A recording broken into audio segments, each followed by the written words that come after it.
जय श्री राम, जय बागेश्वर धाम। दोस्तों महाभारत और रामायण काल में ऐसे बहुत से प्रलयकारी श्राप दिए गए थे जिनका असर आज भी मनुष्य पर दिखाई पड़ता है। और ऐसे ही कुछ श्राप नारी जाति को भी दिए गए थे जिनका असर आज भी नारी जाति पर दिखाई देता है। दोस्तों, आज हम आपको बताएंगे नारी जाति को जो भयंकर और पीड़ादायक श्राप दिया है, इसके बारे में। औरतों को जो श्राप मिला है यह भयंकर पीड़ादायक होता है। तो दोस्तों, आज हम आपको इसके बारे में संपूर्ण जानकारी देने वाले हैं कि महिलाओं को यह पीड़ा क्यों मिली है, ऐसा कौन सा कारण है जिसके कारण नारी जाति को यह भयंकर पीड़ा मिली है और जिसको आज भी नारी जाति भुगत रही है। दोस्तों, वीडियो को अंत तक देखें जिससे आपको संपूर्ण जानकारी मिल सके। हमारा यह चैनल सनातन धर्म व हिंदू समाज की आस्थाओं पर आधारित है। अगर आप भी इन आस्थाओं में विश्वास रखते हैं तो हमारा चैनल अभी सब्सक्राइब करें। चलिए चलते हैं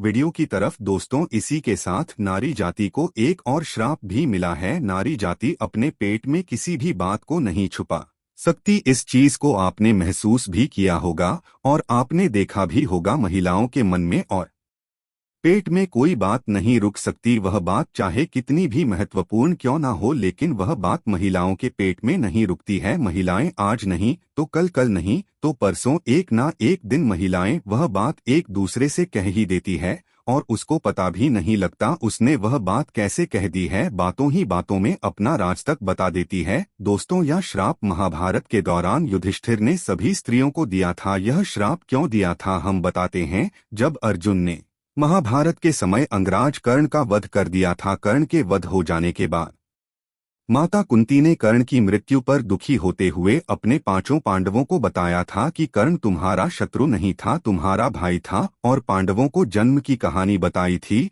और उन्होंने बताया अपने कुंवारेपन में भूल बस सूर्यदेव का बीज मंत्र का जाप करके सूर्य को प्रसन्न किया और आने तक मजबूर कर दिया। सूर्य को मजबूर करके अपने पास बुलाया और उनके तेज से कर्ण का जन्म हुआ था। इसी मजबूरी में आकर कर्ण को पानी में बहा दिया था। जब इस सत्य को पांडवों ने जाना तो पांचों पांडवों को बहुत दुख हुआ और धर्मराज युधिष्ठिर इस बात को जानकर बहुत क्रोधित हुए और युधिष्ठिर ने अपनी माता कुंती को क्रोध बस कहा कि माता, आपने हमसे कैसा अनर्थ करवा दिया है। अगर आपने हमें यह भेद पहले बता दिया होता तो हम कभी भी अपने ज्येष्ठ भ्राता से युद्ध नहीं करते। और धर्मराज युधिष्ठिर अपनी मां पर क्रोधित होते हुए समस्त नारी जाति को यह श्राप दे दिया कि आज के बाद नारी जाति के मुख में, नारी जाति के पेट में कभी भी कोई बात नहीं छुपेगी। नारी जाति को भयंकर से भयंकर बात भी बता दी जाए तो उसको भी उगल देगी। इस तरीके का श्राप युधिष्ठिर ने नारी जाति को दिया था। उसके बाद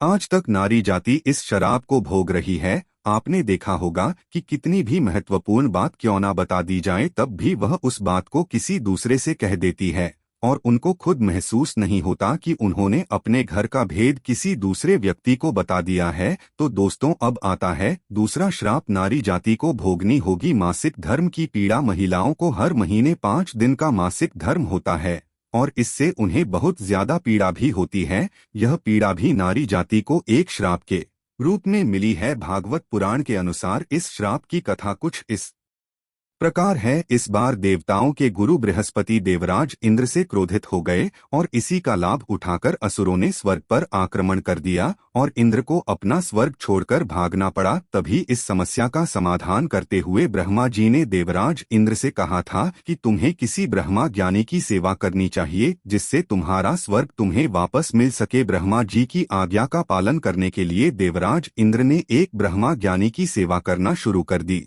अनजान थे कि जिस ब्रह्मा ज्ञानी की वह पूजा कर रहे हैं, जिसे ब्रह्मा ज्ञानी कि वह सेवा कर रहे हैं, उनकी माता एक असुर थी। इस ब्रह्मा ज्ञानी की माता के दिल में हमेशा असुरों के लिए हमदर्दी थी और देवताओं से बड़ी नफरत किया करती थी। देवताओं की तमाम सामग्री, जो भी पूजा पाठ की देवताओं की जो सामग्री थी, वह सभी सामग्री असुरों को समर्पित हो रही थी, असुरों के पास जा रही थी। जब देवराज इंद्र को इस बात का पता चला तो क्रोध में आ गए और क्रोध में आकर उस ब्रह्मा ज्ञानी की हत्या कर दी जिसकी वह सेवा कर रहे थे। और इसी की वजह से देवराज इंद्र पर ब्रह्महत्या का पाप लग गया। वह पाप एक असुर के रूप में देवराज इंद्र के पीछे पड़ गया था। इस पापी असुर से छुटकारा पाने के लिए देवराज इंद्र ने अपने आप को एक फूल के अंदर छुपा लिया था दोस्तों, और 1 लाख वर्ष तक श्री हरि विष्णु की तपस्या की थी। जब भगवान विष्णु ने खुश होकर देवराज इंद्र को उस असुर से बचाया था और श्रीहरि विष्णु ने देवराज इंद्र को इस पाप से छुटकारा पाने के कुछ उपाय बताए थे।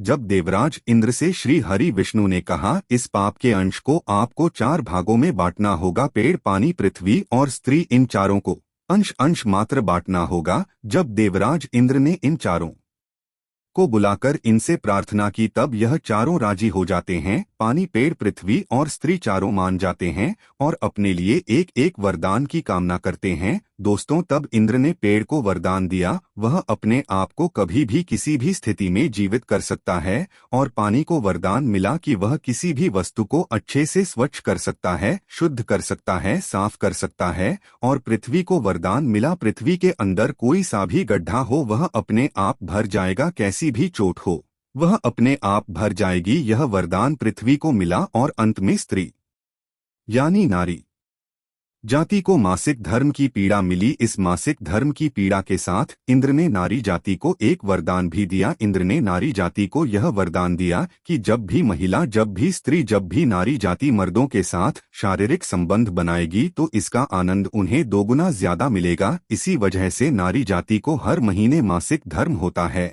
और यह बड़ा पीड़ादायक होता है। ये 3 नारी जाति की मासिक धर्म की कुछ अनसुनी रहस्यमयी बातें जिनकी वजह से नारी जाति को यह मासिक धर्म मिला है और यह अभी भी भुगत रही है और अनंत काल तक भोगती रहेंगी दोस्त। तो अगर आपको हमारा वीडियो अच्छा लगा हो तो सब्सक्राइब करें ताकि हमारी अधिक से अधिक जानकारी आप तक पहुंच सके। धन्यवाद।